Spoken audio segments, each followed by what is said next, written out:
Kasi kanina, pinalusot mo yung isa eh. Tumama sa vertical clearance mo, pinalusot mo. Pwede kayo makan dito, sir. Hindi na kayo Ay, makan. bagay na. Ba't nyo?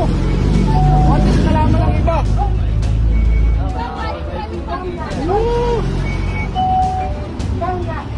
Pwede yan, karapatan ko to eh. Hindi kayo patas, tumama yung isa na vertical, pinalusot nyo.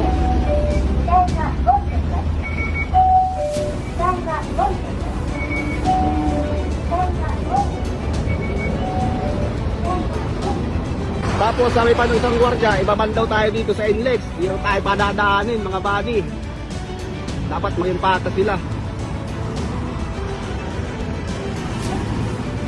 Shoutout kay Bong Busita.